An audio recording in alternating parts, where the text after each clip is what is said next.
Assalamualaikum warahmatullahi wabarakatuh.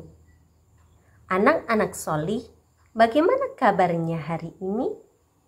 Semoga keberkahan Allah senantiasa menaungimu, sehingga hari ini lebih baik daripada hari kemarin. Anak-anak solih, kita bertemu lagi dalam kisah berhikmah. Kali ini Bu Guru akan berkisah tentang kebiasaan kita dalam bercanda. Kisah siapakah yang akan kita simak hari ini? Mari kita simak kisah berikut ini. Meneladani candaan sang uswatun hasanah. Seorang lelaki senantiasa terjaga perilakunya. Indah tutur kata yang keluar dari lisannya. Tak ada celah, sebab Allah Azza wa Jalla yang menjaganya. Hingga ia bergelar uswatun hasanah, teladan yang baik. Tentu kita tahu siapakah dia. Dialah Muhammad sallallahu alaihi wasallam, seorang nabi dan rasul Allah yang mulia. Peri kehidupan Nabi terekam dalam hadis yang terjaga keabsahannya. Hadis sahih. Sejak bangun tidur hingga tidur kembali, kita temukan sosok beliau secara utuh. Bagaimana tidak bangga jika kita sebagai umatnya mendapati teladan utuh bagaimana seharusnya seorang muslim dalam menjalani kehidupannya. Bagaimana seorang muslim ketika hendak tidur, bangun tidur, belajar, makan, minum, ke kamar mandi, berdagang, dan berinteraksi dengan orang lain. Tak luput dari keteladanan Nabi adalah dalam hal bergurau. Nabi Sallallahu Alaihi Wasallam merupakan manusia dengan fitrahnya. Nabi kadangkala juga bercanda. Tapi bagaimanakah cara Nabi bercanda? Suatu ketika datanglah seorang perempuan yang telah lanjut usia. Perempuan tadi menghampiri Nabi dan memohonkan agar bisa masuk surga. Wahai Ummu Fulan, tidak ada orang tua yang berada di surga. Mendengar jawaban Nabi, perempuan tadi menangis lalu pergi.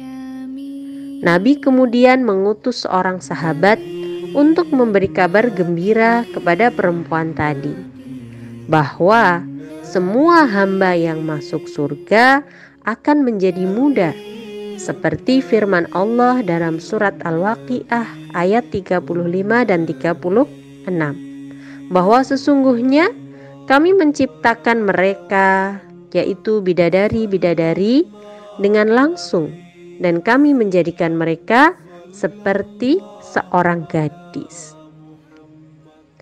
Maka di surga tidak ada perempuan tua, karena semua kembali menjadi seorang gadis.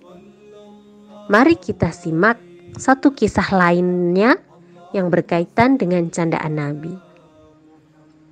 Suatu ketika, seorang sahabat mendatangi Nabi dan meminta tolong mencarikan tumpangan untuk barang-barangnya. Nabi berkata, "Maka bawalah barangmu ke sana. Naikkan barang itu ke anak unta." Sahabat tadi merasa aneh, lalu berkata, "Wahai Rasulullah, bagaimana seekor anak unta bisa membawa barang-barang yang berat ini? Tidak adakah unta yang sudah dewasa yang bisa membawa barang-barang ini?"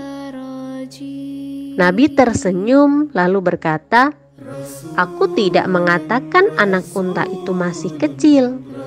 Bukankah setiap unta dilahirkan oleh ibu yang juga seekor unta? Mendengar jawaban Nabi, sahabat tersebut tersenyum dan paham bahwa Nabi sedang bercanda. Anak-anak solih, dari dua kisah yang telah kita simak bersama, adakah unsur kebohongan dalam candaan Nabi? Adakah kata-kata Nabi yang melampaui batas ketika bercanda? Tentu kita bisa menilainya. Tidak ada kebohongan dalam candaan Nabi. Pun tidak ada kalimat Nabi yang menyakiti hati kepada orang yang diajak bercanda. Anak-anak solih, mari kita teladani candaan Nabi. Kita boleh bercanda asal tidak melampaui batas, tidak berdusta, tidak menyakiti hati orang yang kita ajak bercanda. Nabi Sallallahu Alaihi Wasallam bersabda, celakalah orang yang berbicara kemudian dia berdusta agar suatu kaum tertawa karenanya. Hadis riwayat Abu Daud 499. Hadis ini hasan. Anak-anak solih, sampai di sini kisah berhikmah kali ini. Semoga anak-anak bisa mempraktikkan dalam kehidupan sehari-hari. Ingat, boleh bercanda tapi tidak boleh berbohong dan melampaui batas. Sampai bertemu di kisah selanjutnya yang insya Allah akan lebih menarik lagi. Sekian, wassalamualaikum warahmatullahi wabarakatuh.